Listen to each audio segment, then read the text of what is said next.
Good afternoon, everyone. If everyone could have a seat, we have a really long meeting, a fun meeting today. Fun. Anyway, it's so glad to welcome everyone. It's good to see all your faces and especially good to see the Zoom people. We have the Zoom today, so that's really good. I just want to remind everyone to please either turn off or silence your phones. And we have mics. When you have a question, please raise your hand at an appropriate time. He will respond to you. Raise your hand. We will give you the mic and speak clearly into the mic so that they can hear it. Otherwise, they can't hear it. Okay? I think that's it. It's my privilege to welcome Jonathan Schwartz. He is one of the village partners, and we're very happy that he's here. A lot of you already know him and have been using his services, including us. And for those who haven't, he has a very good presentation for us. He will be telling you about the different options that he has, and then you can ask questions after each one. So, welcome, Jonathan.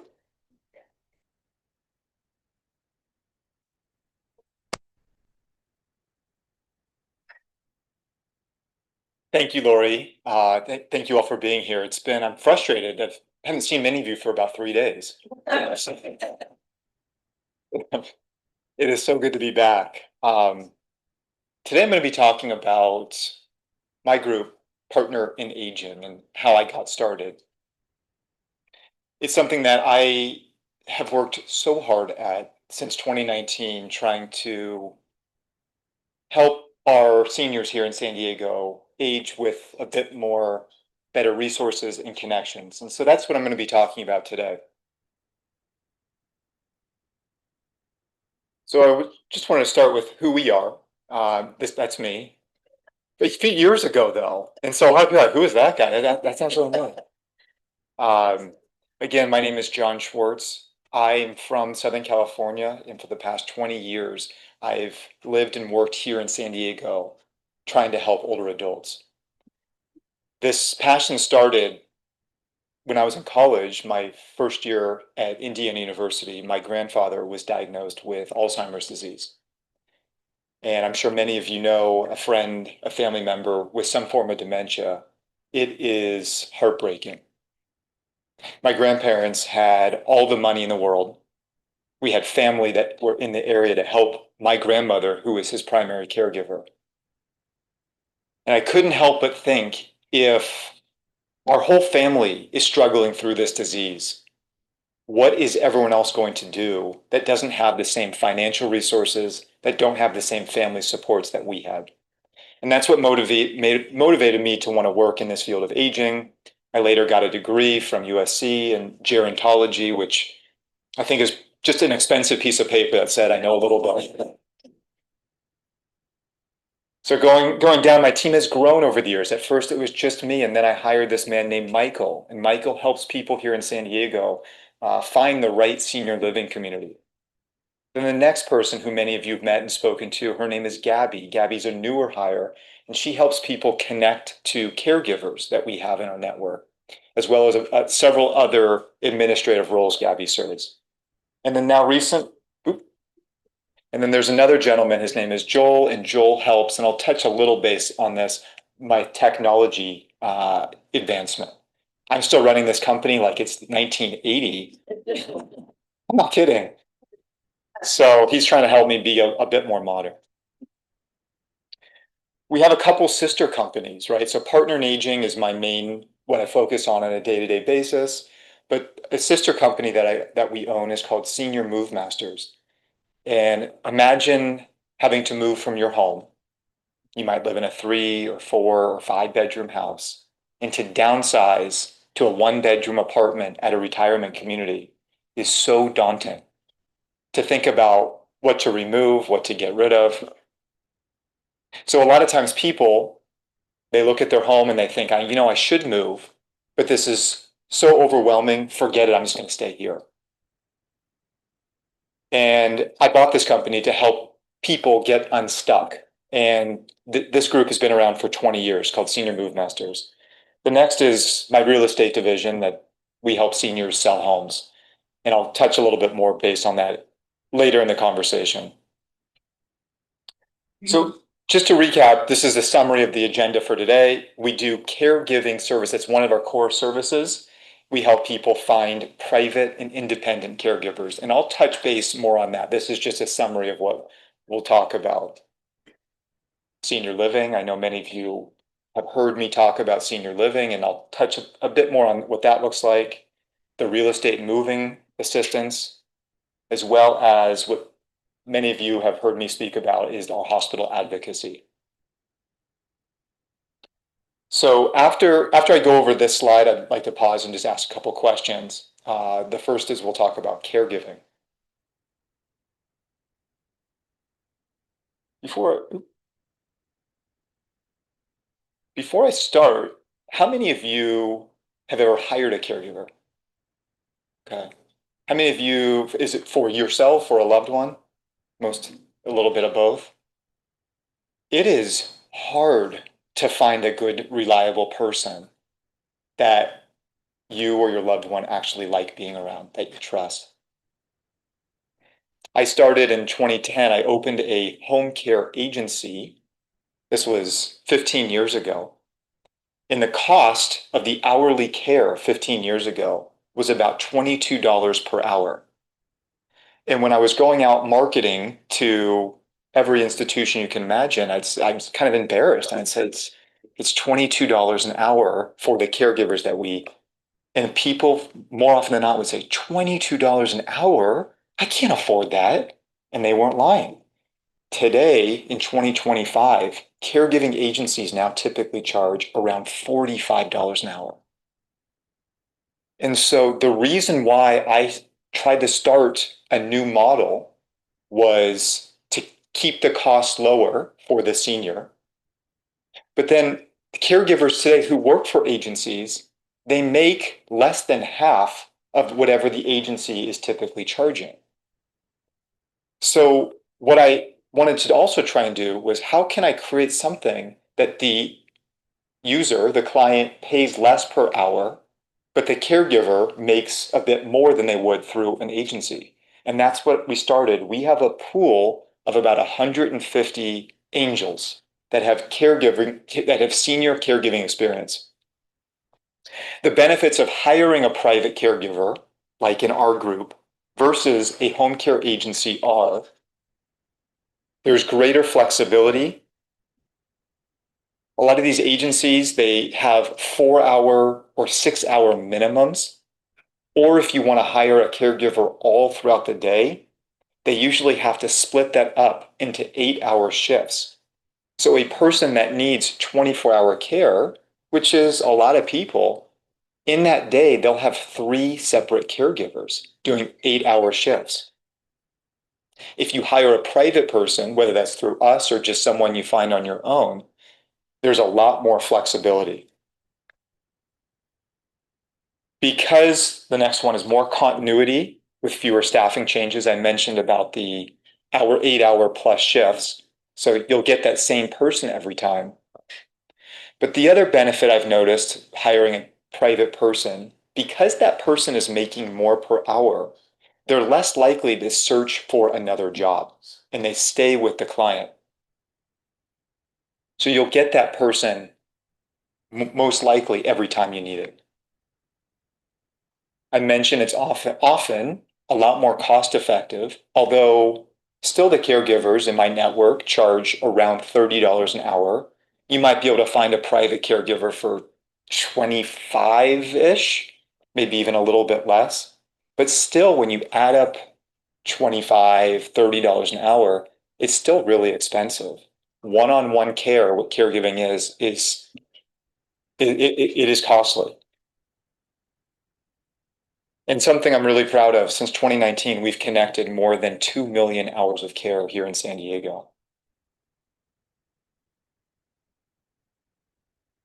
One of the most satisfying parts of the work I do at Partner and Aging are these caregiving connections. Our company at best breaks even when we connect people to caregivers. So it's not financially rewarding at all for me. It's really, I know how hard it is to find a good and reliable caregiver. It makes me so happy to know that these caregivers are actually paid an honest living wage here in San Diego. And it makes me so happy to help someone age at home, which often is what many people desperately want to do. But without having a trusted and good caregiver, that becomes a lot more difficult. I can't tell you how many real life situations I've seen where they've been able to staff 24-hour cases, and these caregivers, they become part of the family. They show up at funerals, and often it's the clients that we connect them to, the caregivers become their best friend. I'd like to pause just for a moment because I know the caregiving world is a bit confusing, the difference between private caregivers and one through an agency. I don't mean to bash agencies. There are many outstanding agencies that do incredible work. If you have a long-term care policy, often you have to go through an agency or find a caregiver who has a license, which we can touch a little bit more on. Agencies also provide a lot more of the initial setup with workers' compensation insurance and payroll. So there are a lot of benefits to going through an agency as well. And for people who want an agency that call me thinking I am one, I'm more than happy to refer over to many great partners. So I'll pause for a minute on the caregiving piece if you have any questions. So you touched on how agencies may have workman's comp or whatever. If you, oh, sorry, that is it on? Yeah, okay. So I'm curious, through your agency, if there a caregiver has an accident in the home, is the homeowner then liable for Yeah. insurance? Okay. Really good question. So just to repeat the question for everyone, in terms of workers' compensation issue, if you hire a private caregiver, whether it's through us or you just find a recommendation from a referral here, I recommend everyone call their homeowner's insurance carrier and let your homeowner insurance carrier know, I'm thinking about hiring a caregiver. Do I have adequate workers' compensation coverage in case of an injury? In my experience, 9 times out of 10, the carrier says, yes, you're good. In those instances that they recommend maybe a little bit more coverage, it is not expensive to add more. I've heard anywhere between $100 to $200 more a year. You have to make sure you're insured properly if you hire a private caregiver, because an injury from the caregiver or an allegation of injury can be so expensive. And so that is one extra setup piece. Good question. Cassandra, why don't you can pick. The liability insurance, is that just an add-on to your homeowner's insurance? So, yeah, good question. It would be an additional aspect of your homeowner's insurance. Absolute good question. So would this workers' compensation addition, would that just be additional to the homeowner's insurance? So most homeowner insurance policies that I've seen have a provision in there for a household employee, like a plumber or a handyman, if they were to get injured on the job. Most policies cover that already. However, you may also have an additional umbrella policy that would cover any additional above and beyond injury. I hope that answered your question. Yeah, in other words, what your homeowner. Exactly. It might already incorporate it, but if not, you get it as a right. Absolutely. My history is that my dad had Alzheimer's, and initially the requirement was just for respite care. My mom needed a chance to go shopping or to take a nap, or not anything close to 24-hour care. Is that the sort of thing that you would provide? Yeah, good question. So how flexible are the caregivers in the schedule? One of the other benefits of hiring a private caregiver there aren't the same rules. I think I mentioned a bit ago that most agencies that require 4 hours, But in reality, it's more like 6 hours because they, the agency, find it so difficult to find a caregiver to staff anything less than that. So what we do is we play matchmaker at Partner in Aging. We listen to where one lives, what their care needs are, and we know the network that we have of 150 plus people really well. So we'll match them up, even if it's just 2 or 3 hours once a week. We usually have someone that's able to do that shift. One other piece that I failed to mention there are caregivers, right? These are folks who are great helping get dressed or manage medications, helping make meals, helping on and off the toilet, if some other physical transfer work. But then there's another group of people, and I call these companions or assistants or a daughter for the day. And that might be someone that is a bit more sophisticated, that can help with bill paying or going to a doctor's appointment and taking notes at that physician. We have both options in our group. So those daughters for a day or companions, they're not going to help change in the bathroom or help you take a bath or shower, but they would help you do a bit more higher sophisticated level stuff that a typical caregiver may not be able to do. Jonathan, I spoke to you last week. I'm Marilyn Milliken, Hi, Marilyn. and I needed an at-home nurse to come give an injection. And he was very kind and generous and called him and he came right away on time. So I want to thank you. Oh, good, thank you. I think we'll be joining soon.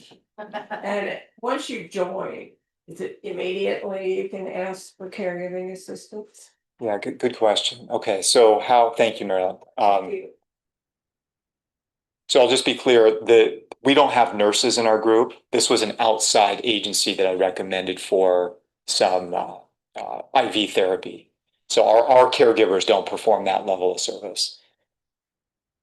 The only way we're able to be sustainable on the caregiving side is I do charge a one-time matchmaking fee to get access to our network of caregivers. We work so hard to find these angels of people. It's not easy. And I've got Gabby to manage this. So our one-time fee is $300, and that will get you access forever to our network, as many caregivers as you need today or in the future. Did that answer? Yeah.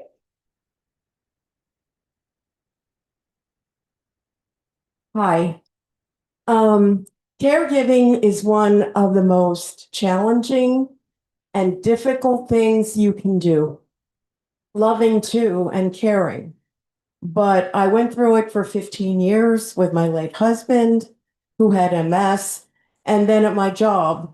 And I worked for Copley Newspapers. I don't know if any of you remember the newspaper we had. And Helen Copley, who owned it, became ill. And she got the word that I was good at this, right? So my life was over. I had all these caregivers coming and going and being good and being bad and then David, her son, got sick with the caregivers. And then I had my mom.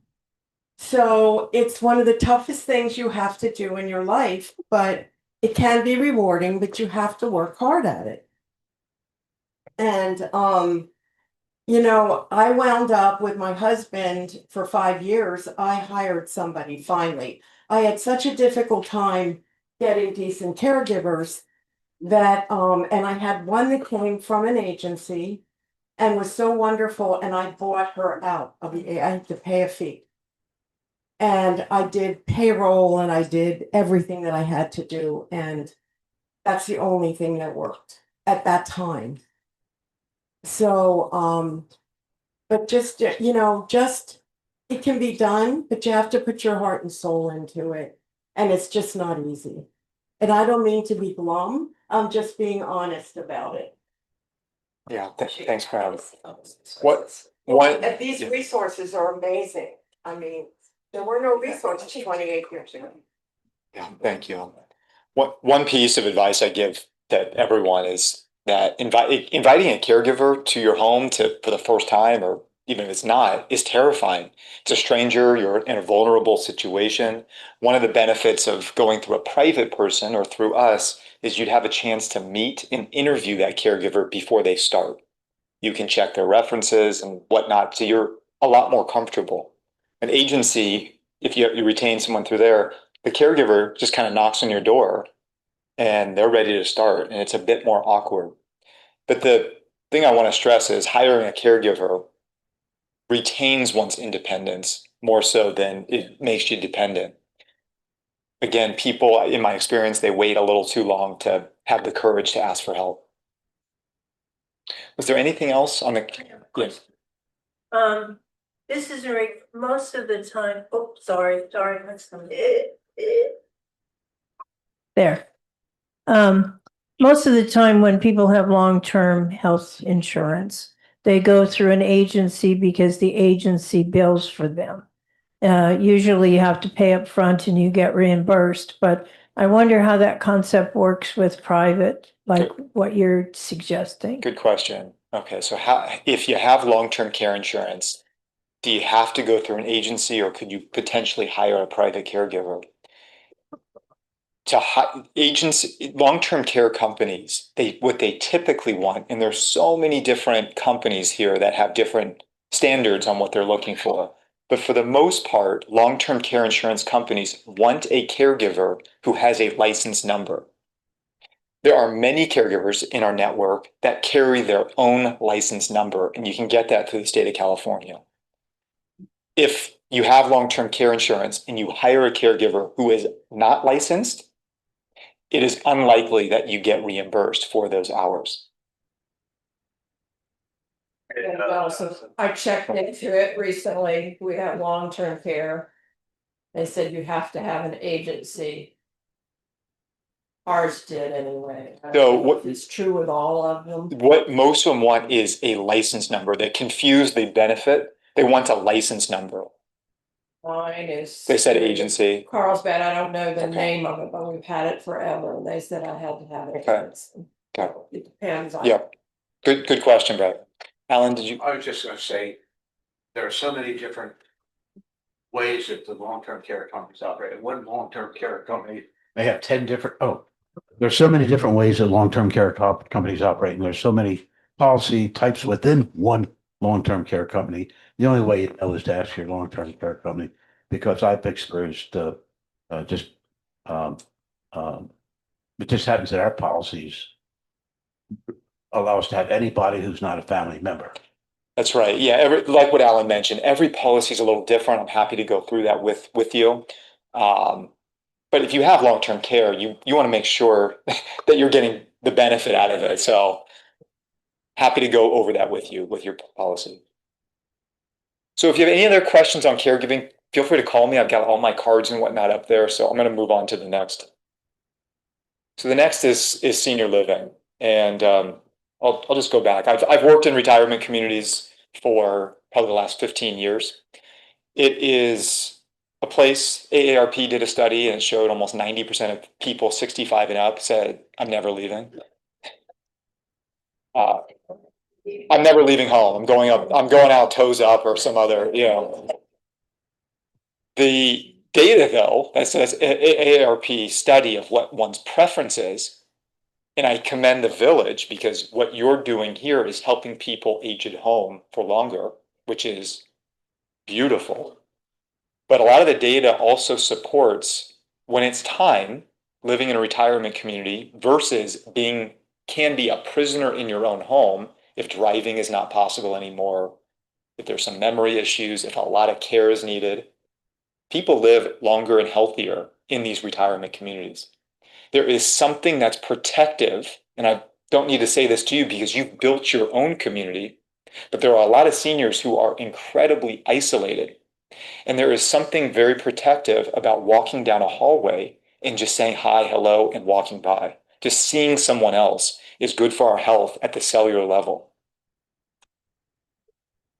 One of the things that we do, so our service in terms of senior living, there's no cost to it. We get paid by the community for making a referral. We have contracts at every single retirement community in town. So financially, I'm not incentivized to recommend you should go here over there based on how much I'm going to get. I've got a contract everywhere. We listen to what a family's needs are, what they're needing in terms of level of care, desired location, their budget, and we can narrow down a much smaller list than a place like Google, or you may have heard of A Place for Mom.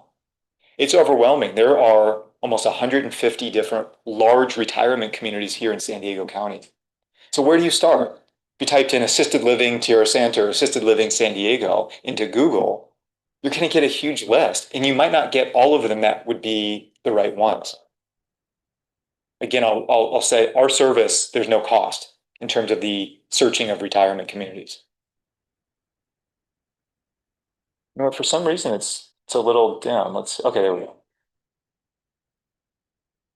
I have a friend who almost went into a retirement community, but her husband decided against it.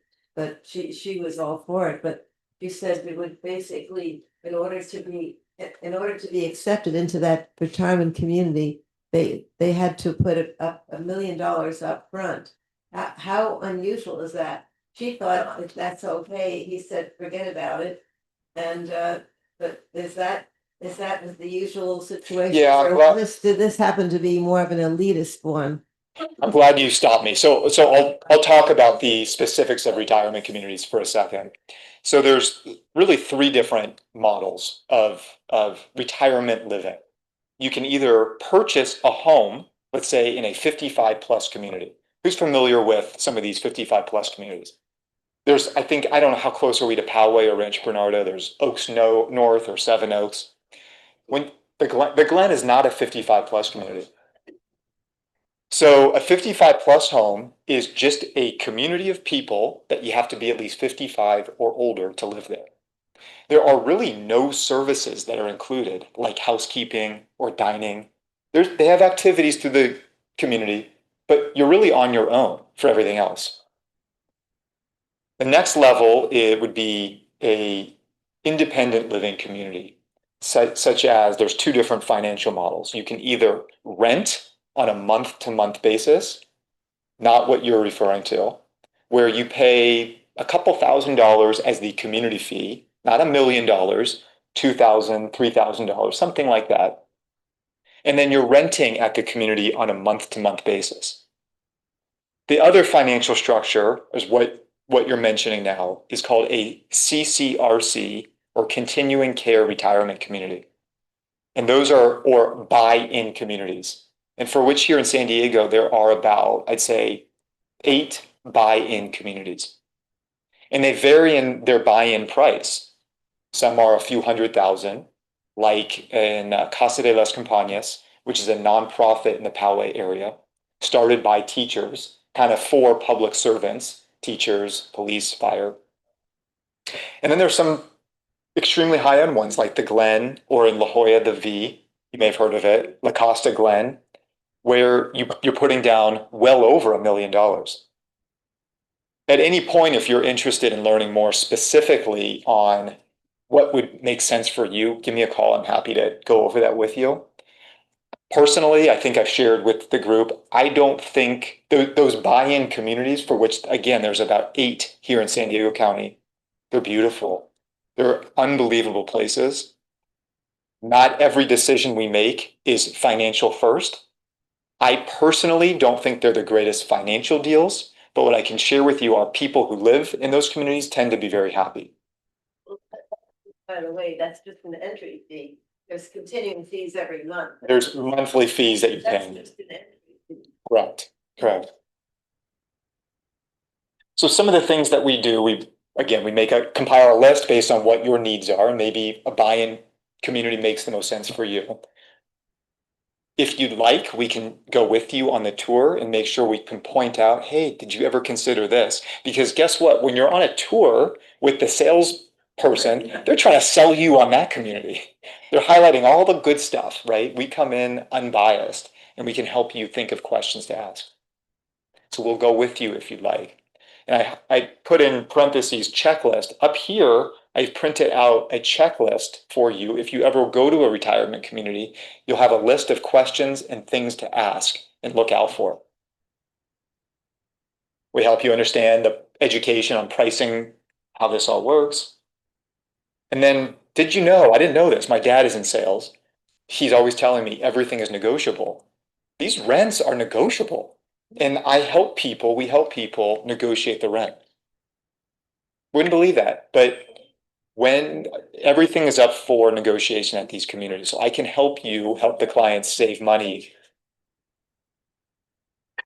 And then again, I put in there, it's free. The last point, our services are totally free. So I would recommend, sometimes people will ask us, am I going to pay more because, you're getting some type of fee on the back end? In reality, we help people pay a lot less and we make this a lot less stressful. So I beg you, if you're ever considering senior living, maybe if it's not even for 2 or 3 years down the road, ask me. I can help make this a lot easier for you. So I'll pause there. I don't know. I know we had one question. Is there any other? At the end of the day, when somebody passes, or both people pass, or one person passes, depending how many people were in it, what happens to that initial money that you put in? Yeah, really good question. So when you move out for whatever reason, whether there's a passing, no, a lot of times, depending on the community, you sign up for getting 80% back of that buy-in, 50% of that back, 10% or zero. And that dictates whatever option you choose, what your monthly rent is. More often than not, people get a piece of that buy-in back when they move out or pass away, or their trust or their heirs do. The challenge is that money, let's say you put in $1 million and you get 80% back, so 800,000, you'll get that 800,000 back, or your heirs will, in 10 years. But the community has invested those dollars over that time frame. So they're profiting off those dollars. That 800,000 is worth less than it was, previously. Plus you're paying more on a monthly basis. At these buy-in communities, yes, there is still a monthly fee. The advantage of a buy-in community versus a month-to-month option is if you're living in a CCRC or one of those buy-ins, and all of a sudden you need assisted living or memory care support, it's there on campus. That's one benefit. But the second is the monthly rents don't skyrocket. They stay the same. So the buy-in community model serves somewhat as a insurance plan. Okay, if you were to live in a month-to-month community option, for which majority of the communities in town operate that way, you move in as an independent person, you don't need any care, and then 5 years later, all of a sudden, you have to move to memory care. The costs on a monthly basis really escalate.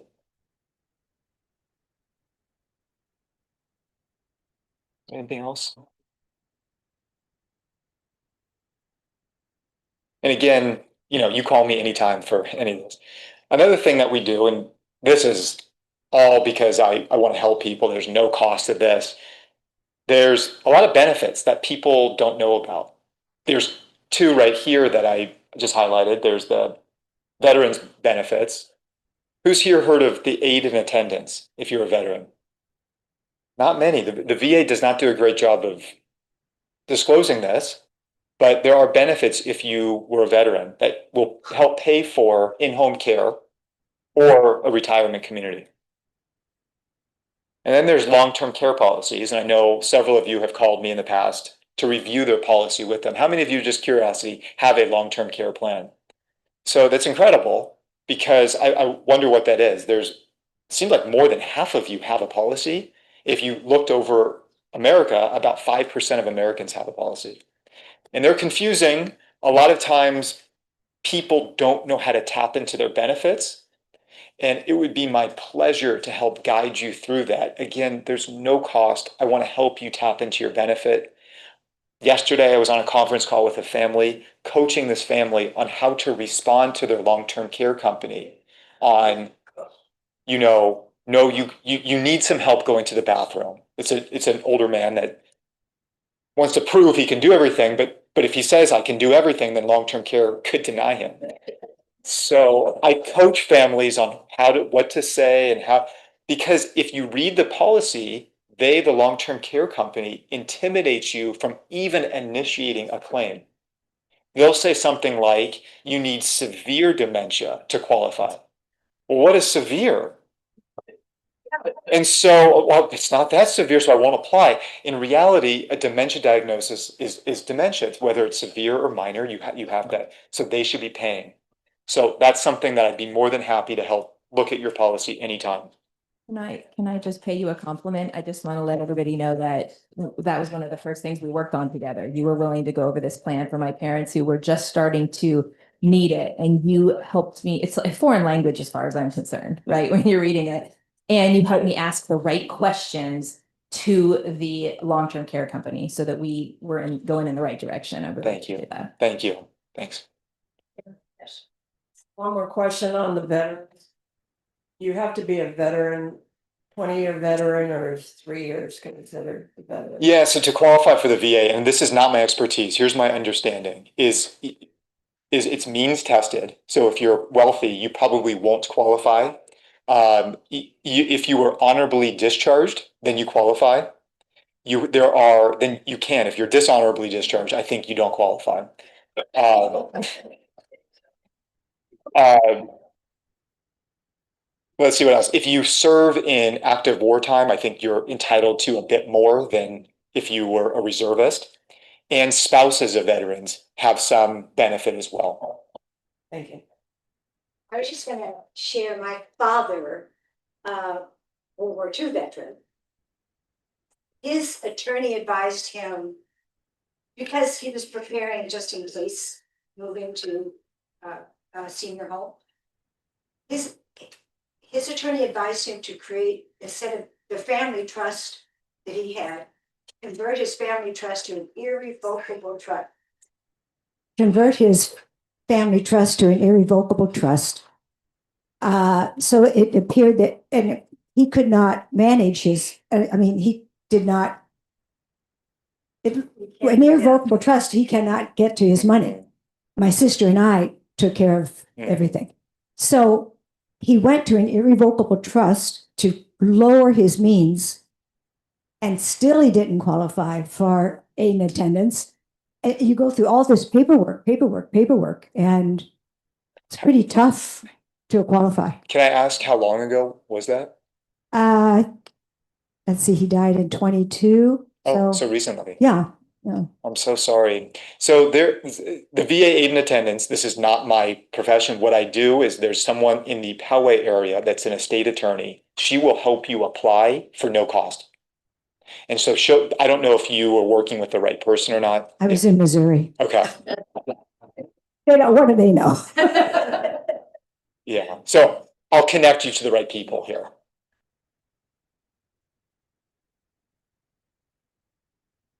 Okay. So another thing we do is refer to trusted resources. One of the benefits of you being a part of the village is you have access to the best trusted resource in town. I hope that's me. But if you're looking for someone else, like, I've got examples here. Elder law attorneys, financial planners, funeral service providers, hospice agencies, home modification contractors, and more, I'd be happy to give you my 2 cents. All of these people, these outside vendors that I refer to, I'm very careful with who I choose. I've seen their work before. I make no money off the referral, so I have no vested interest in you picking them. But it's hard to know who to trust and pick. Again, I would trust your fellow village members as well. Any thoughts on this? When do you sleep? Yeah, when do I sleep? I'm like tearing up over that. I would love to get good sleep again. Yeah. Yeah. They have a new baby, so. 3 months old. My wife is pretty special. She's amazing. Mark, we record that and send it to her? You carved that out? So I know many of you are aware of this hospital advocacy program. We started this several months ago. It's back to.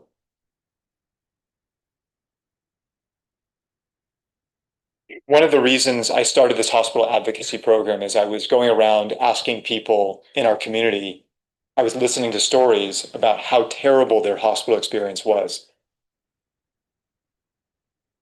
Without an advocate, it became so clear to me, without having someone there with us during a hospital visit, even if it's just a few minutes a day, the quality of care that these hospitals are able to provide now is just not enough. There seems to be not enough doctors, nurses, social support systems in the hospital to adequately provide good care. It's not the doctor's fault, it's not the nurse's fault. It's just there are a lot of older people and users of the healthcare system. And then I also blame other things like insurance, like the hospital's motivation to make money. The hospital today, and possibly you could say this about healthcare, it's number one, their first priority, it seems to be, is to make money. And then secondly, is to provide healthcare. And we have to know that their first priority is to make a profit. And without an advocate for you, you're likely to get just messed up in the medical system. So what we do as part of this hospital advocacy program for just $10 a month, I want to make this as low cost as possible for people. If you were to sign up today and you're at home, if there was ever an incident, we come to the hospital, there's no extra cost, and we can help advocate for you. This is the part that I'm so excited about that we offer now, because I think it provides, I hope, to the members here some peace of mind, knowing that if something did happen, that, it's going to be me that shows up to help advocate for that person. I know who to talk to at the hospital, and I make sure that if you needed skilled nursing, that person gets to the right nursing home. There's 100 nursing homes here in San Diego. I'd say 10 of them are livable. The hospital doesn't care. They're looking for the first bed to send you to. They don't care which one you go to. But having an advocate that knows these places, say, no, he or she has to go to this one, makes a huge difference.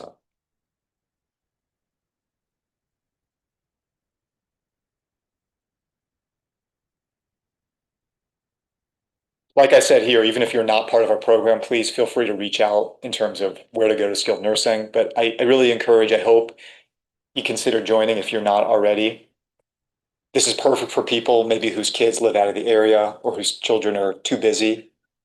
I challenge you to think about who would be there in case of an emergency. If there was something that happened to you, who would show up at the hospital and make sure you're doing okay? Jonathan, can I say something really quickly? Just for myself, I made sure that my parents signed up because before this program started, my father was in the hospital with an infection and the doctor wanted to release him and they could not tell me what the infection was, what was ever wrong with him. They just wanted to send him home. I don't know what our rights are. I don't know, so that's why I would turn to you with that. So I appreciate that. Thank you. Yeah, it's a great program. Does anyone have any questions on this hospital? I do have one question. Years ago, my husband and I went through a situation with my mother-in-law where it was like 8 p.m. We were visiting her, and all of a sudden they said, "You are going to be released tomorrow," and she needed to go to rehab. Okay, so if that were today, and she had your $10 a month policy, we call you at 8 p.m. I mean, do we get a voicemail? Do we get Gabby or you or someone? Yeah, good question. How, is it the 12 hours from the time you find out you need rehab that within that 12 hours you'll be working for us? Right, good question. So what I promise is that within 12 hours of us learning that there's a hospitalization with our members, we will be there in person. If an event happens like that and it springs upon you that, hey, we're discharging in 12 hours, something like that, that would be appropriate, most likely for a phone call. I answer truly, I'd say almost exclusive of overnight all day long, 7 days a week. I'm deeply committed to this. And so at this point, yes. And when we start growing, we're up to 75 members now. When we start growing and I alone can't handle it, we're going to hire more people. I just wanted to comment that I went to one of those other nursing homes, and it was truly the nursing home from hell. And if it hadn't been for friends and especially those who are in the nursing area. I don't know what I would have done. It was absolutely awful. And so this to me would be a big asset. Thank you. Yeah, I'm sorry you had to go through that. And the tragedy of a bad hospitalization or bad nursing home, it goes beyond just, oh, this was uncomfortable. I can't wait to go home. Thank God. It really can be a matter of life and death.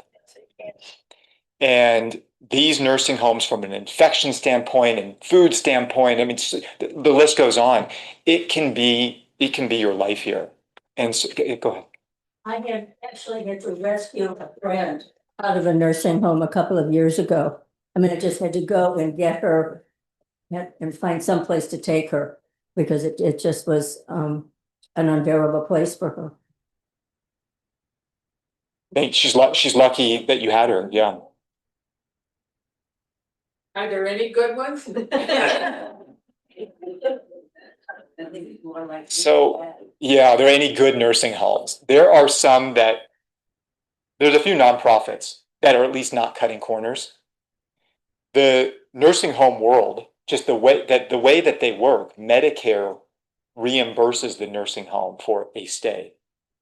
The reimbursements that Medicare gives these nursing homes is not enough to provide extremely high quality of care. The best nursing homes tend to be those attached to those continuing care retirement communities. Because I have some connection to those places, they're hard to get into, but because I know a lot of the folks that are in the admissions department, I can help get people in when there's a bed available. No, to answer your question, none of them are up to my standard. And if one day I make enough, I'm going to buy several nursing homes.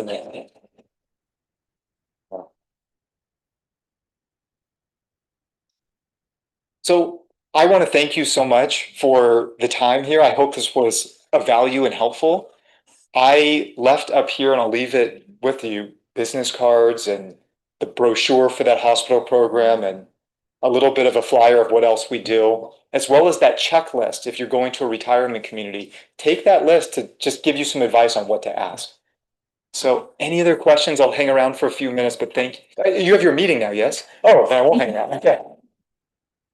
Lori, I wanted to thank you again for arranging this. Yeah. Thank you. So good Jonathan. seeing you all. I just have to add my 2 cents. I feel so strongly about this program and how important it is for all of us aging. Please pass it on to everybody you know, every group, every friend, everybody. Everybody needs to know this. Thank you. Thank you so much. I really appreciate it. Thank you. Thank Okay. you, everyone. I'll miss you. I'll see you in 2 days. Okay. Okay, we're going to go on with the committee corner, and Bradlin has begged me to go first. So Bradlin, you're on.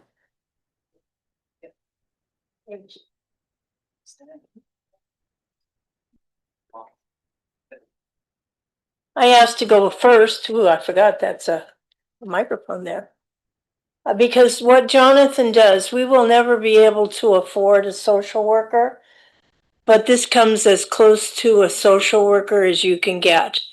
And I am so trusting of this man and his services. So if you really need to, and one of the things you didn't talk about, which I don't know, maybe you don't even do anymore, is he goes into homes and sits down with you and develops a plan.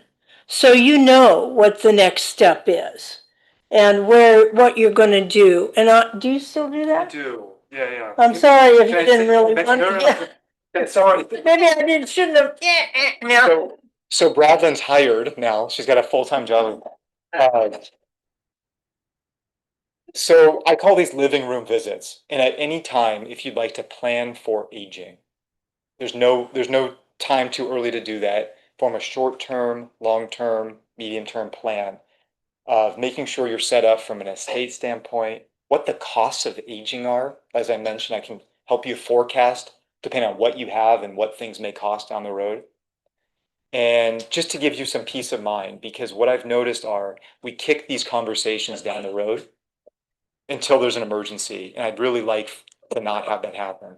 I just want to remind everybody that Jonathan will be talking about just this subject on August 25th in this room. You and With Edward Jones. Edward Jones and Jonathan got together and they came up with this plan to really answer those questions. And then how do you fund those goals? That's right. So they're Oh, working that's a together good one. August 25th, 2:00 in this room. That's right. I hope to see you there. But feel free to get my cards. Everything's up there. Thanks, Brad. Thank you. You're Thank welcome. you. Bye. Bye. Congratulations on your baby. He just had a baby girl, third baby. So his wife is not sleeping too much these days. Anyway, August is National Make a Will month. So if you haven't made your will, if you haven't done your advance directives, I don't know what I can do to kick you in the ass, pardon the expression, and get you moving, but you better do it because we're all gonna die. And well, it is true. We're gonna die, and let's hope you don't want to. The denial is wonderful. But I want you to have your paperwork done so that whoever takes over doesn't have an awful job to try to sort through. So, I was going to talk about these three things last month, but we needed extra time. So I had double the work to tell you about this time. So settle in. The first thing I want to do is Dick Benton. He's not here today, is he? Dick Benton sent I don't remember if it was Carol Lee, somebody had somebody come over and Dick Benton came and he looked at fire extinguishers. Now, I got to tell you, those of us who are alone and those of us who have a spouse, the spouse does it all. They know about extinguishers. We don't have to bother with that. But if you end up by yourself, you better as heck know what a fire extinguisher even looks like and know what to do with it. And did you know that there are different kinds of A, B, and C, and they're for different purposes? Well, I didn't know that. And neither did whoever this person. So I'm going to read what he wrote, and then Mark is going to show us. All right. Anyway, I'll give you the referral. You can go back to the social connections and pick up his video, which talks about some of this. So, okay, so fire extinguishers are not all the same, even if they look like they are. There's a label on each one that has a rating of the information, #A, #B, and C. The pound hashtag symbols represents numbers describing sizes of fires which the extinguisher is supposed to be used for. Okay, he says that's not very important, okay? But anyway, the fire extinguisher that's important is the ABC thing. Fires involving ordinary combustible materials like wood, paper, cardboard, fabrics, plastics are category A. Fires involving flammable liquids are B, and the presence of C, no number, means the extinguisher can easily be used on a fire where there's electricity. The main point is some extinguishers only have an #B:C ratings or a 10B:C, great for gasoline spilled fires, but won't extinguish the type A fuels. So, for the general home protection use, make sure your extinguisher has an A in the rating, like 2A:10B:C is a common size. Okay? Yes. Okay, the one that he says we should be looking for is where there's an A in it, like 2A:10B and then :C. So it covers the whole gamut. Never use water to put out a grease fire. There it Kitchen is. fires can be frightening. but knowing how to handle Only a them is minute. crucial. Let's talk about using a fire extinguisher if a fire starts on your stove. First, stay calm. Right now, the screen isn't shared with the Zoom machine, so I'm starting over.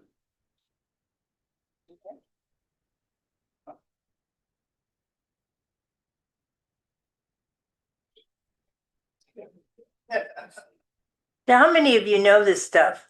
Because I didn't know it. I knew it, I read Those of you who have had no husband for a while, I'll bet you know, but I didn't know.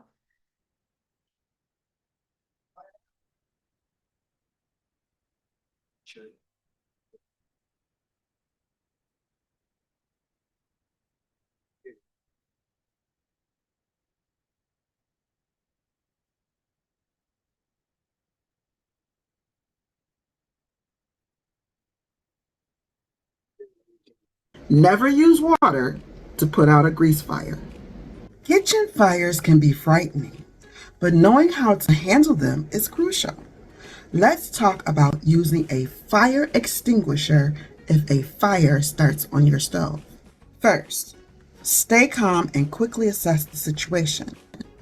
If the fire is small and manageable, you can use a fire extinguisher, but if it's too big, leave the kitchen and call 911 immediately. Yeah. Know the PASS technique. To use a fire extinguisher, remember the acronym PASS. P-A-S-S.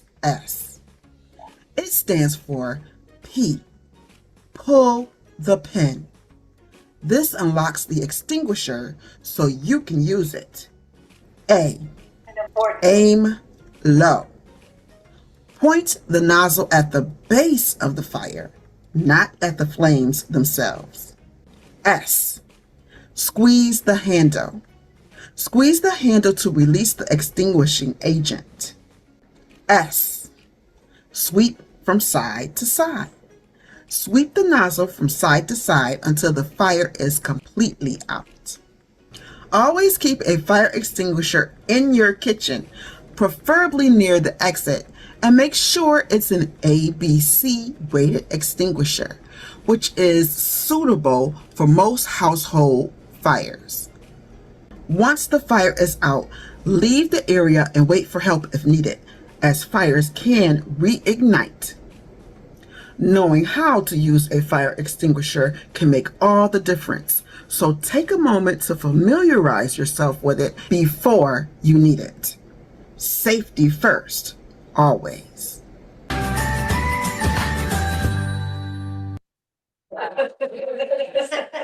Thank you, Mark.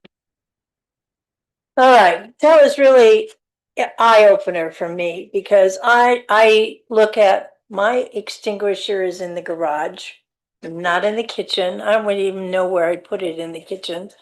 But looking at not all of the pins that you pull, it may also be that the pin is what hooks it to the stand that it stands on. So you really have to, and I'm going to put this out. The men always want to have something to do, and I want the men to have something to do. And I really think, now I hate to be sexist about this, but I really would like the men to develop a workshop for women on how to do certain things that when you're left without your spouse, that we don't know how to, I didn't know how to do that. I didn't even know, I mean, I did see the fire extinguisher, but I'm not sure I even could have it's heavy. So I did take it out, I mean, off the hook, and it's heavy. Well, which means that you also have to check to see that there's stuff inside of it, because it can, I guess, evaporate. I didn't know that either. So when it comes to an emergency, you can't learn during an emergency. You have to already know. So I would like the men to develop a curriculum and help us. You know, like how do you get the water in the wipers, and where do you go to check the oil? And like Jenny did, she went around. I don't know if Tom helped her or not, but she took pictures about where her water gauge, is that what they call them? Water shut-off valves were, and the same thing with gas. This is not, you don't wait until we have to get out of Terra Santa that you figure out, oh my gosh, I don't know where the water valve is or the gas valve. You need to do that now. And I really want the men to come on, stand up and teach us how to do these things, because it is not the time during an emergency to know how to do them. So I'm challenging you guys to put it together. Now you have something to do.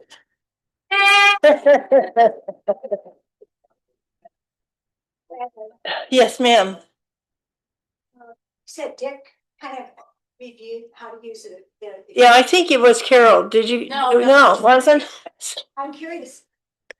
I'm curious, I bought those blankets that you see, those Yeah. beach blankets to throw. So I have one in the garage and one in the kitchen. And now I'm thinking, well, I can put it over something on the stove or on the wherever. But if there's a fire in the oven, you can't get that in. I just wonder if anybody's ever thought how to use those blankets for emergency. I haven't the faintest idea. Can't use it on electrical either. Oh, You need a fire extinguisher for you electrical. can't throw it over something electrical that's burning? Yeah, then, You know, maybe. See, now this is why you need to come and help us. Excuse Radlin. women have to teach the men, you're no help. Laundry.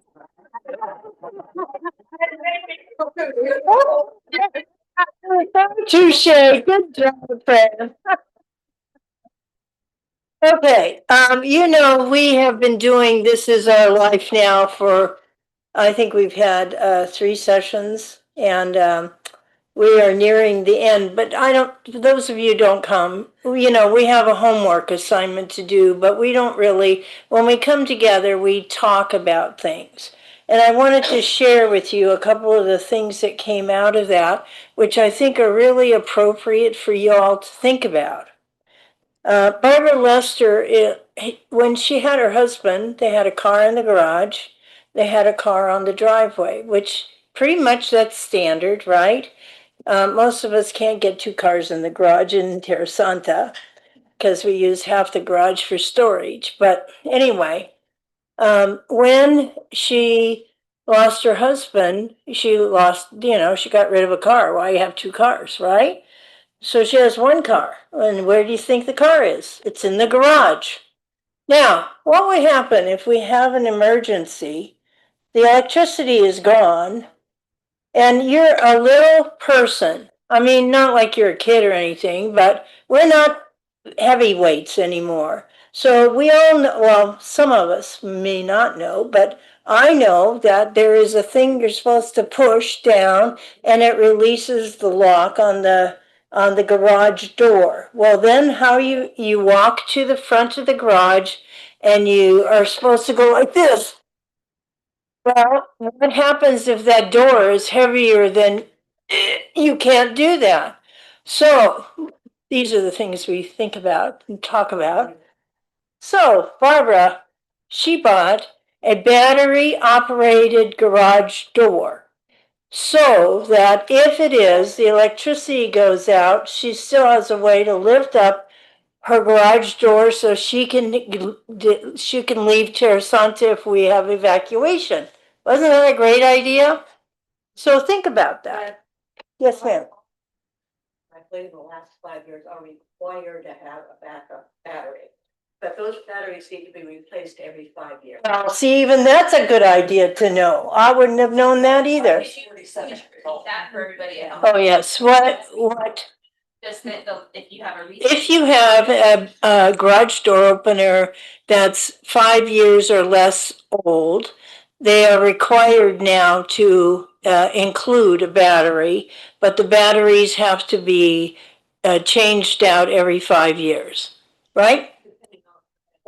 Depending on the manufacturer, might be less or more. Yes, Mike. Even those of us that have a garage door opener, much older than that, they do make add-ons So you can add the battery pack to an old room. So you can also add a battery pack to an old garage door, but the issue is you still have to be able to get your car. If you were going to be evacuated, you have to get your car out of the garage. Yeah, Pat. It's something that everybody could talk to their young neighbor around them about. You know, to say if there's ever some big emergency or something, will you please, you know. Come and someone help else me. Make sure my garage door gets open. Yeah, that I can yeah, open that's it. a good idea too. It's called I had family, neighbors kind that of. could do that, and I know that they would thinking about me anyway. Yeah, for sure. Okay, so third point. Most of us, it seems like on our driver's license, we have all opted to be organ donors. We have a pink little dot on our driver's license, right? Guess what? Unless you die in the hospital, you can't give your organs away. And so that's really something. It was a real eye opener for our group when we thought about that. I will say you can give your eyes and your skin, but that needs to be made in advance so that they know to do that. But your organs have to be, most of the time, if you die in a hospital, your organs are being artificially kept alive. So you can do that. But at home, you can't do that. So just really think about that. Either well, anyway, some of you may want to die in a hospital because of that. Some of you won't. It's just information I thought was very interesting.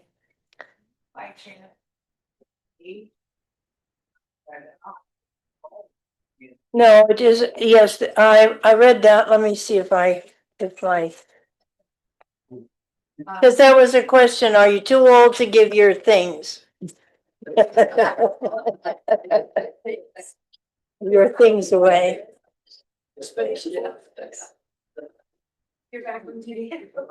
You know, I don't know. I thought I had, did we answer that question? Yeah, I don't think so, but I did find with my father, he was only 68, but he had cancer. But they still were able to take cornea transplant. So even though you may have some things that like, you know, some medical condition, there still are parts that can be donated. Yeah, yeah. So I can't answer that. I will kind of look it up, you know. I do remember hearing or seeing somewhere that there are certain organs that are too old.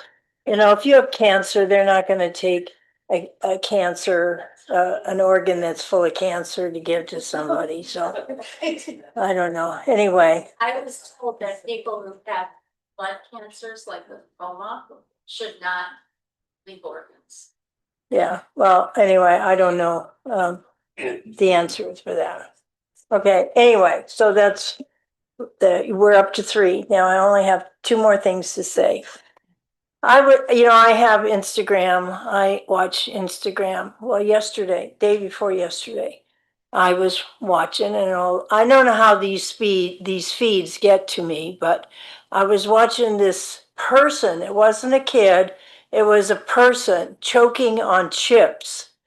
And I thought all of a sudden, it was an advertisement for something, but all of a sudden I realized that, I don't know if you've noticed, but for me, my throat is shrinking or something's happening because I used to be able to suck, anything down. Now, when I'm eating, sometimes if it's like chips or hot dogs, well, I haven't had a hot dog in years, but that's one. What is it? Hot dogs. I had a list of things. Bread. Yeah, it doesn't take much. But you get choked, that's one thing, being choked. If you're all by yourself, then, this person was running around, there was a man running around his house trying to get the Heimlich maneuver on a chair. And if it wasn't serious, it would be funny, but it got me thinking, what do you do when you're all by yourself and whoever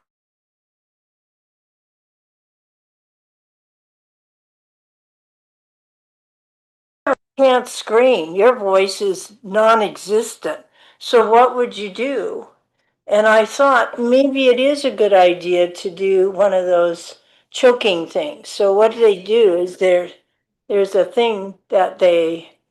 You know, Bradlin, I actually just bought one of those. They're called LifeVac. I'd be happy to bring it in. Yeah, And I it was sounds thinking like- we need to have that at Yeah, every session food about that. place that we have a barbecue or anything. You Yeah. put it over your face like it has a suction cup. Yeah. And then it goes like, Yeah. Yeah. and it sounds works. I like- mean, according to the thing, it works. A lot of these, Bradlin, are going to be great for when you have Ed Langmaid come and talk about emergency preparedness. Okay. You know, I saw that same. Did you see that that too? thing- Oh, your feed is like, your algorithms are mine. I ended up buying 2 life vacs.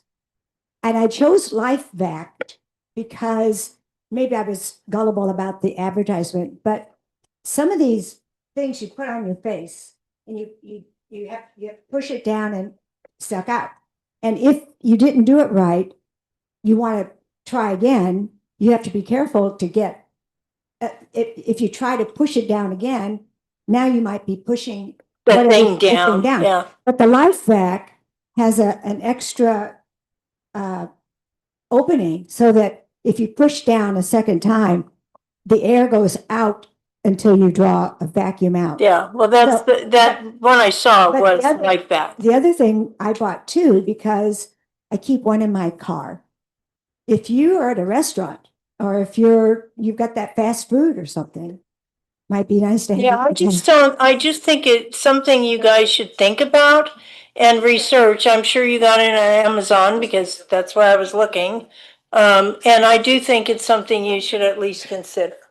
So anyway, Number 5. number 5. Right.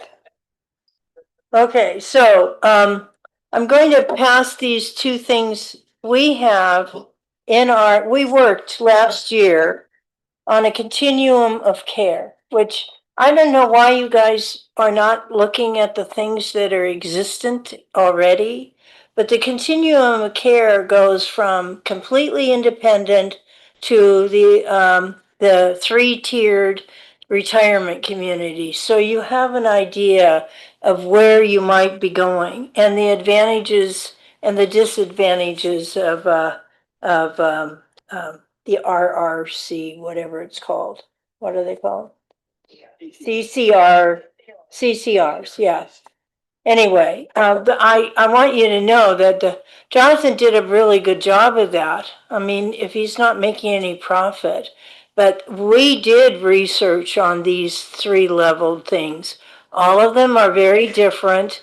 You may have a buy-in of $1 million, but they charge you every year rent on that. And you're not being one person, you're being 2 people. If you walked in there with your spouse, you're being charged for 2 people. So if one goes to memory care, you're being charged in memory care, and then you're being charged in your own apartment. So it was a very eye-opening experience, and we tried to do some generalizations, and we could not do that. But at least you will get some information on that. And memory units are there, and just moving to having a caregiver at home, to assisted living, nursing, memory care, all of it is there. So that's what this is. Whoops, that's not it. This one, this is what it is. So in order to get that on when we go to the internet, our website, you look under organization and then policies and procedures, and then community. And that's where you will find the continuum of care and the transportation list. So if you need, You know, when that gets it fixed. might help people, Bradley, if I just send those out tomorrow. I tend to send stuff after a meeting like this. Okay, So that's fine. continue care and get send to everybody.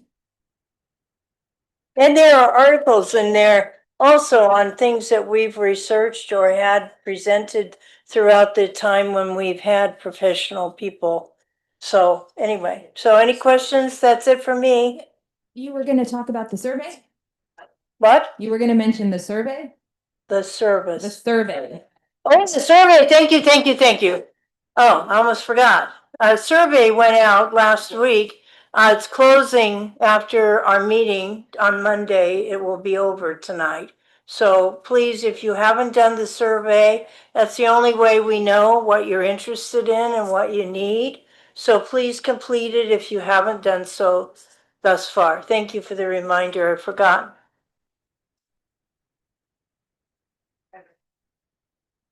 Okay, Cassandra, you're up. She's going to give us a report on marketing. All right.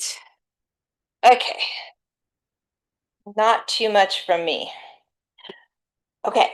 So you might remember when Brian was here with Explore Your Neighborhood. That's a new local site. We're the prototype. Tirasan is the prototype for this, where it's basically this wonderful website where you're connecting, all the residents are connecting to all the businesses. Just a great way to share information and get to know everybody. So they've come out with a printable calendar. Has anybody seen this around? Yeah. Oh, good. I'm so glad. Okay, so they have them Smart and Final, the library, our clubhouse, Heavenly, K&B. Where? The rec center has them, thank you. So these are great, and it comes out, it's the 1st through the 15th, and then it'll be through the end of the month. There's some articles as well. So if you want, you can also subscribe to their newsletter. QR code is here, or you can use the website information. So there's one for everybody on the way out. So just want to let you know about that. Oh, also, just, we're almost through our summer speaker series. So we always welcome feedback on that. We've had a couple, I think people have really appreciated the information. There's 2 more left. You've probably seen the advertisement for this Wednesday in this room for Amanda Huerta Benefit Consulting about Medicare in this room. And then I just mentioned that one with Jonathan Schwartz and Edward Jones. That's going to be really great. And that's going to be on the 25th, also in this room, all of them 2 to 3:30. August 25th. Yeah. Yes, everything's on the calendar. Definitely try to save the date. Those are really good. But, if you just let me know if you like those, what else you might want to hear from. That's always an open subject for me. I'm in the process of submitting a grant for the next year's resource fair. So fingers crossed that we get the same amount of money, even though it's a rough budget year. I think that should go okay because Campillo was so happy with us when he was here last year. Okay, one little housekeeping thing. When we open events to the public, it changes the settings on that software for that event. So it doesn't force you to log in. Okay, so if you go to that event to sign in and it asks you to type your name in, that's your red flag that something's wrong. Okay, so if it asks you to type your name in, if it doesn't know who you are, it means you're not logged in. Okay, and if you register without being logged in, it's not going to link to your account. So you're not going to know that you're signed up. Okay, so if you ever think, oh, I signed up for this and then you don't see your name there, that's what happened. You're signed up as a non-member. So just keep an eye out just before you register for those public events. Just make sure you go up to that upper right-hand corner to the member login and sign in, okay? That's about it. Okay, thanks, guys. Marilyn's going to give us a report on membership and volunteer of the month.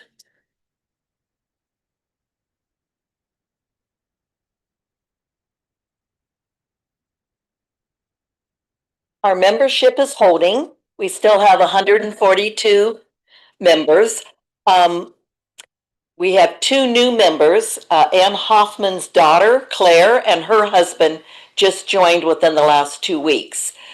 But we did lose some members through death. So we're still at 142 for the month of August, September, going into that range. But be sure and spread the word to neighbors. And if you have good friends or family members that would like to become a member and they live outside of Tierra Santa, remember that they can join our village if they want to participate in the activities and so forth. So spread the word.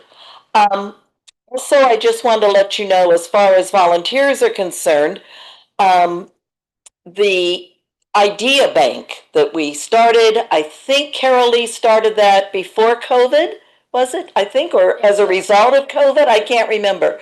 But when people had ideas for an activity or an event, they would go to Carol Lee. She was our idea bank, we called her. For example, Al wanted to start a golf group. He worked with Carol, and now they have that very successful golf group. Someone had an idea about village vocals. Let's get a music group going. Carol got it started for us. So, and then Lori picked it up. Lori and Mike work on our village vocals. So anyway, those are some examples of ideas. But Carol is going to resign from her idea bank job. So we're looking for a volunteer to pick up and work with the idea bank. So if you are interested, please let me know, or you can talk to Carol and she can tell you what all it involves. It doesn't involve a lot of work, I don't think. It's kind of fun. And she gets to hear all kinds of ideas. There was a new member who told me in his new member orientation, he wondered if there was a kayaking group. Well, she did put that out, but I don't think anybody responded. But, you know, kayaking, this new member wanted a group of people to go kayaking with. But that's the type of thing where if someone has an idea for an activity, an event, they go through Carol. So anyway, think about it. If you'd like to do that, we'd like someone to step up, and I'm sure Carol will give you a transition time to work on that. Another quick announcement before I announce the volunteer of the month is we have a walking group that started, and that kind of came out of the social committee because the social committee didn't want to do make it a full event, but a few of us enjoy walking and wanted some walking partners. And so we're meeting August 26th. That's at the end, towards the end of August, on a Friday morning at 8 a.m. Oh, I'm sorry, the 22nd. Thank you. I don't have my glasses on. It is the 22nd. Okay. So at any rate, we're going to go walking just around the Villa Monterey area, do that canyon rim walk, and then we walk the opposite direction down towards Claremont Mesa Boulevard and come back. And last time it was almost 2 miles, about a mile 0.79, I think is what it came out to be. So anyway, if you'd like to join us, it'll be on the calendar, August 22nd. And it's fun. We're growing little by little. And now I'd like to announce our volunteer of the month, who is Georgia Sparkman. As many of you know, Georgia has been active with the social committee for several years, and recently she's become the chairperson of the social committee. Jenny Van is now the president of our organization of the board, and she couldn't do both of those big jobs. So Georgia, who's been on the social committee for many years, has been co-chair, and you know the events that she's helped plan have been wonderfully organized, such as the cornhole tournament and pizza party. So Georgia, thank you for all your work, and thank you for stepping up and becoming chairperson of the social committee.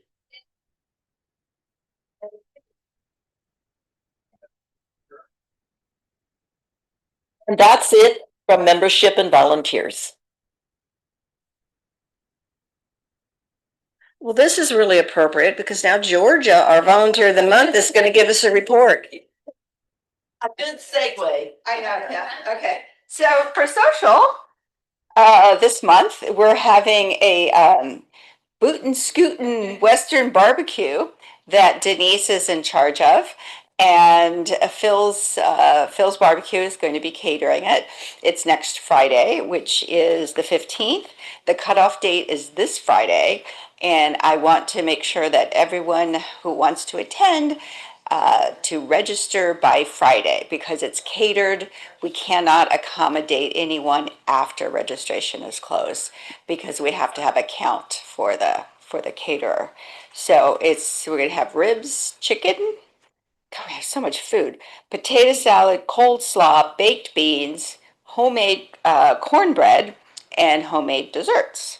We're also going to be providing water and punch, and people are welcome to bring things to the punch if they like. And we're also going to have like an insulated tub. So if anyone wants to bring drinks or wine or whiskey to put in the tub to share, we'll have that as well. And we'll provide water and ice, of course. And I think that's it. Is there gonna be line dancing? Oh, I forgot about, there's a big line dancing. Leslie, who teaches the exercise class, is going to do line dancing. I understand there's a few people practicing already. And like I said, some table games, some little prizes for that. Oh, we have a photo backdrop. Is it the one with the handsome guy and the? I think we chose the barn. Was the other? There was one with a really handsome guy. We decided, I guess, on the barn for the backdrop. So anyway, and I think you don't. Okay, so we also because we're busy every month. So for September, we're planning the happy hour bingo. We had thought we were going to do that earlier in the year, but everything just got so busy over the holiday or over the June, July. So happy hour bingo will be on a Tuesday, September 16th, at the church. So, and the Boot and Scoot barbecue starts at 5. And actually, we have the church till 8. I think it said in the announcement it was from 5 to 7, but we have the church until 8 o'clock. So we'll be going till around 7:30. Yes. The bingo is from 3 to 5:30. 3 to 5:30, yes. But you'll get that's just got put on the calendar. You'll get notices of that. But yeah, I hope to see you guys at the bar. Please, if you want to dress up and wear boots. Yeah, okay, that's it. Thanks. Okay. Sheila, I want to thank you for joining us on Zoom. She's going to share a quick report on the backpack. Yeah, sorry I couldn't be there in person. I'm with my dad in the desert. It's only 115. I am so overwhelmed by everyone's generosity for the kids for the backpack drive. Not only did I get to buy the backpacks and 12 things that went in the backpacks, but I was also able to give JFS, Jewish Family Services, a check for $925 above and beyond what the backpacks cost. They were so overwhelmed because a lot of their programs have been cut lately. So they are just very happy. And I said the stipulation was it needed to be spent on kids. So however they could do that. I want to thank all the volunteers who helped. There were 11 of us who helped do the backpacks, and we were done, I think, in 40 minutes. And that was wonderful. And a special shout out to Jo Carl. She purchased all the backpacks herself. So thank you, everyone. I appreciate it so much. Some of you have said, let's go up. Let's do 50 next year. Not going to happen. Not going to happen. But anyway, thank you so much, everyone. I appreciate it more than you know. I'm just gonna stand from here because I have a bad knee. Just a couple of reminders for the rest of the year. All right. Wait, you can use the mic. Someone would train you to make. Okay, of course, we have happy hour Thursday. We named it something else, but I can never remember that. And I will be up at Keg and Barrel to make sure that we have the right table set. October, we have, Claire and I have been working on kind of an interesting field trip. I don't know how many of you know about the historic Lafayette Hotel on El Cajon Boulevard, but they have redone it. And it's very interesting to walk through. Some people go, oh gosh, it's so gaudy. And other people say, this is really taking us back in time. They are not helping us with getting a tour. So Claire and I are working on digging up information about the Lafayette. If any of you have any information or memories of it, let us know. We're going to go there for lunch on October 14th and more will come out on that. And then for our activity in November, we can't have nothing. So we are going to have an ice cream social November 30th. And we'll have to get kind of clever on how we can pull in. Yeah, October 30th. Thank you. How we can pull in Halloween too. So that's it. Thank you. Now the most important part, our birthdays and anniversaries. If vocals want to come up and put on a silly hat, you're welcome to.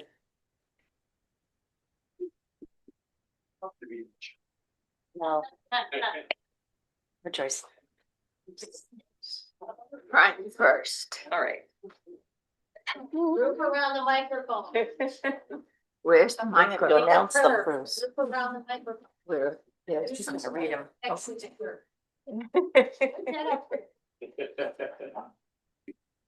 Okay, before we sing and entertain you, we are going to announce the birthdays for the month of August.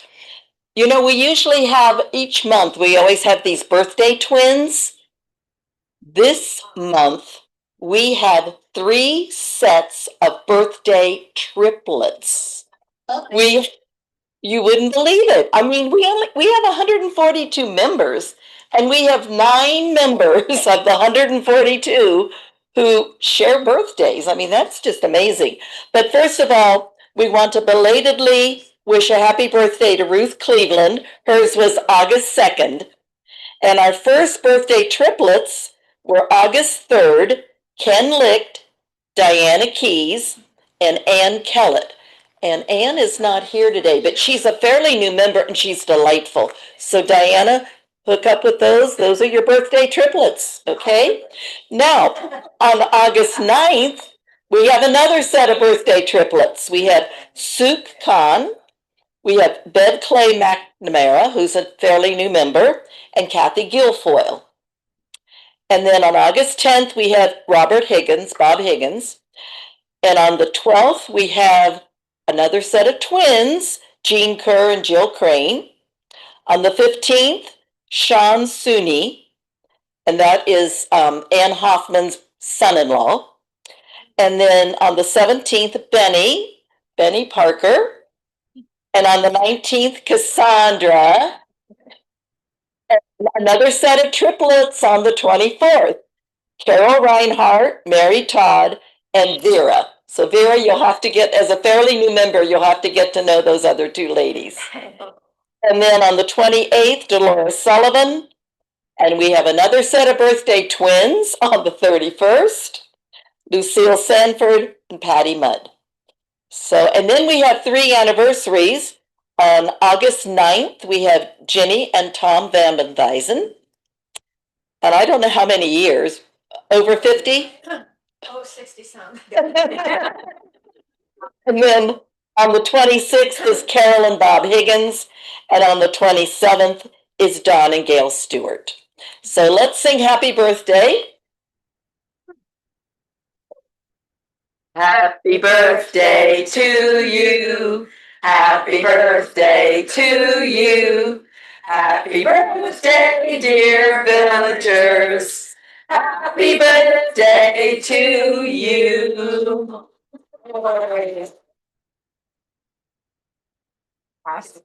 Yeah. Thank you. What we've all been waiting for is the President's Report by Ginny.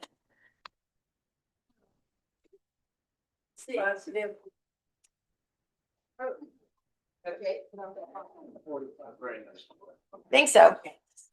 All of a sudden I lost my voice. I can't lose my voice. All right. Thank you all for being here. Today I'm going to share with you a letter that all of the members are going to receive this evening. So you are the first to hear all the latest news. It's a letter that I have written and it's signed by me, the president. Oh, okay. everybody's going to receive a letter that I have written and ooh, but it has been board approved. There are 9 of us on the board of directors, and we are all volunteers who have stepped up to take on the vital responsibility of focusing on the mission and the purpose of the village. As we make decisions, we consider the interests of the members as well as the sustainability of the village. The purpose of our village, as stated on the website, is to support the health and well-being of our members as we age in our own homes. Our mission is to provide resources, opportunities, and support for our members so they may enjoy a healthy, active, and engaged lifestyle. Aging well means to stay connected through social activities, learn through educational opportunities, stay active through exercising and volunteering on various committees and events. It also means to embrace change, adapt to new circumstances, and discover new resources in order to meet the needs of our members. After being in existence for 17 years, some of our members' needs have changed. And true to the village movement, we want to provide support for all we can. Last August, I can't even believe it's been a year, but last August, our board explored how best to deliver additional member services. We developed a questionnaire to get input on what member services you wanted to see offered. Through the survey, we learned that transportation was the one you were most concerned about, followed by friendly visits and handyman work. To carry out the member services plan, the need for additional staffing was brought to the table. Discussions within our neighborhood groups, all neighborhood groups met at that time, led the board to understand that most of our members would prefer to pay additional sums for a part-time staff person rather than to commit to regular volunteer shifts to carry out administrative and coordinator duties.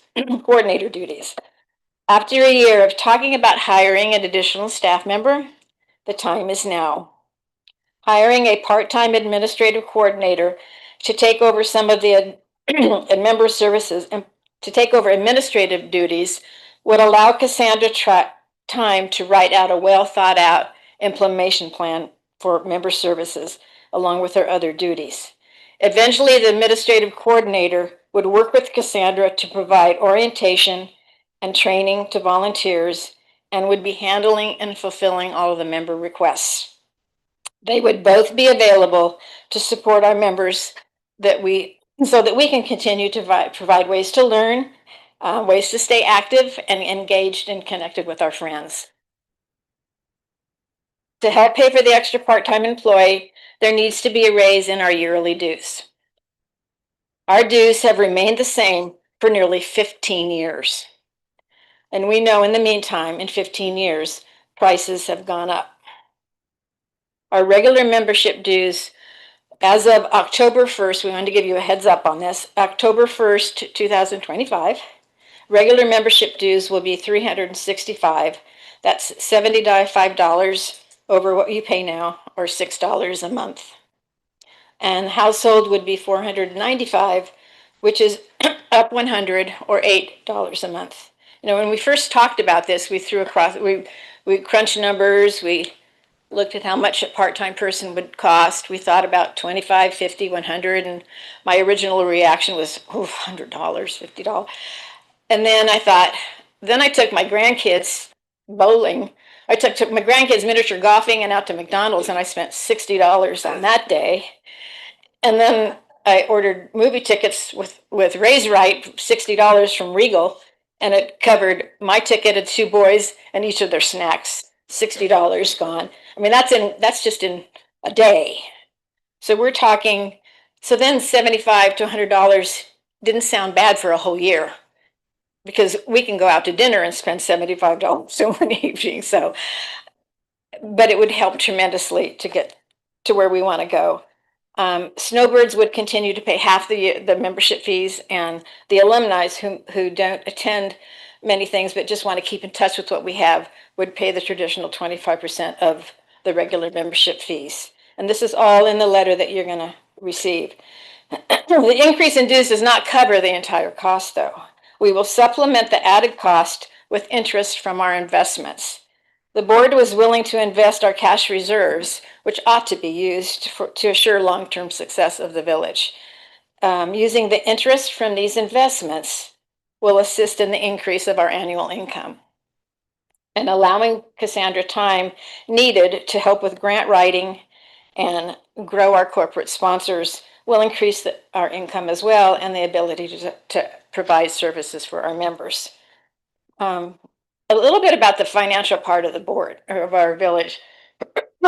We build revenue through not only our investments, the assets from the interest from our investments, but we get donations inside and outside the membership. We get sponsorships, grants, the donor drive, fundraising, and the board we diversify that money into a variety of expenditures that come along.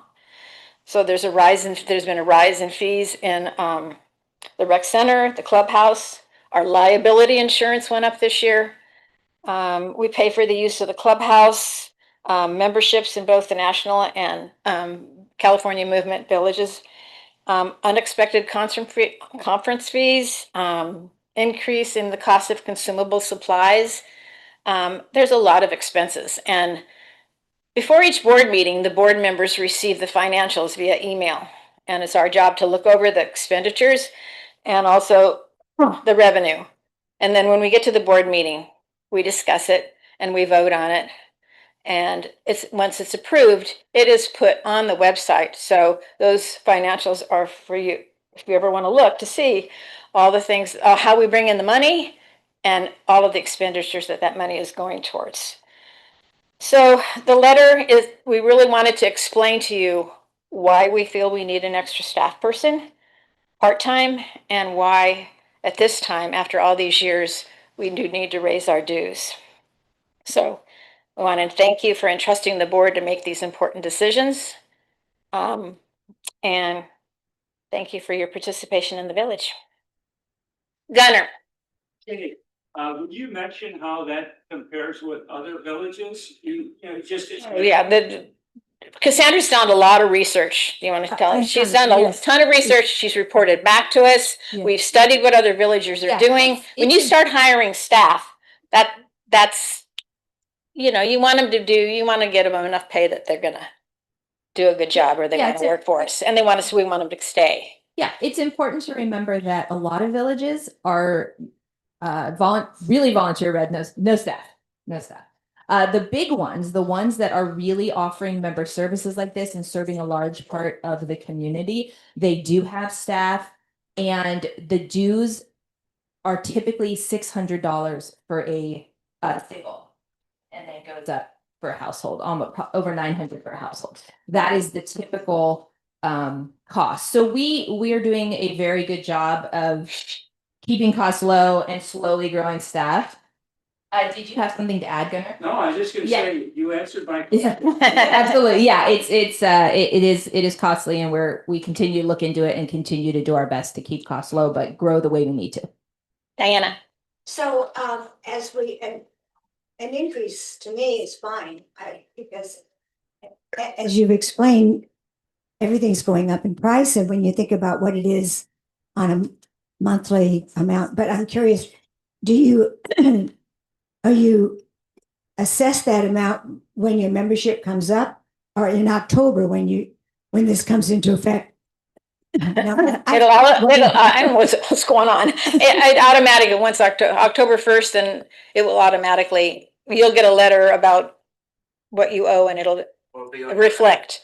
Anniversary that you would.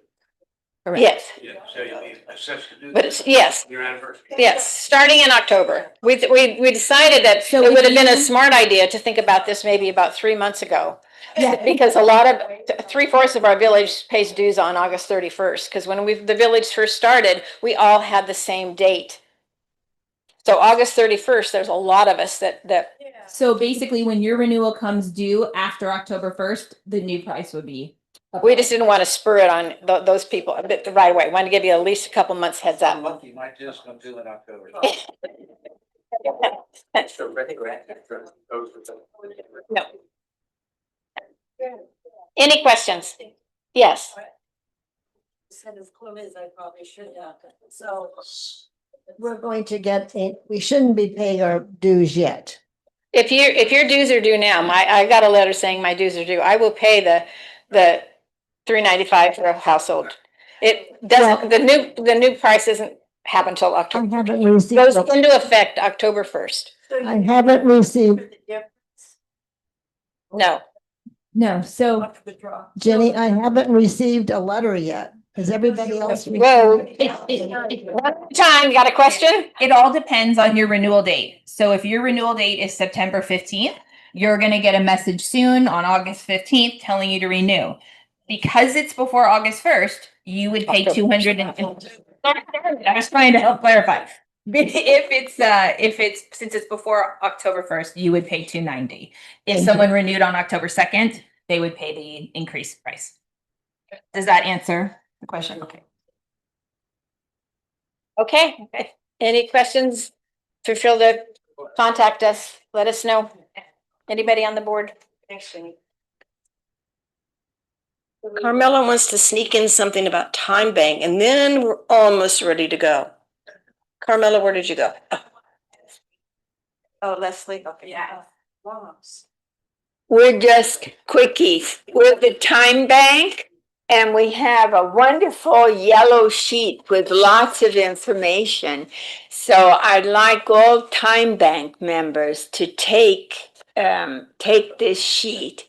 And the sheet is, thank you very much, Barbara Lester. She helped us get it all on paper, is to clarify the ease that is to join the time bank if you're not a time bank member.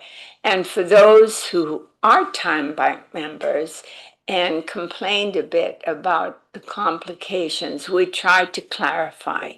But what we really wanted to say is that we do have our phone numbers of the committee of the time bank, and we're ready to help anybody on an individual basis to manage, but just make the time bank active, if you would.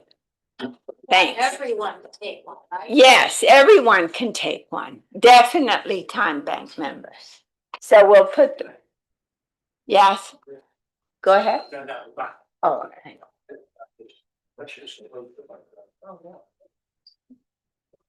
Thank you. Linda Reese tells me there's an after meeting social at Round Table. So I guess we go over there from here. Anyway. Restaurant, the one you're gonna make your own salad and the enlarged pizza is on sale. I hope many of you will come. I know you're exhausted, but. Pizza's on sale, make your own salad, everything, right? Did you have something, Alan? Yeah, that's something. We're leaving. Something just hit me. Did any of you get the email that I got from one of the waitresses at Gaetano's? No. Yes. Well, that's interesting. Huh. She did. Okay, well, she said that they're really having a tough time. And I'm not sure why. I don't know, but she asked if we would please try to patronize Gaetano's because they're having some business difficulties. So. Again, thank everyone for coming. Turn on your phones and have a good evening.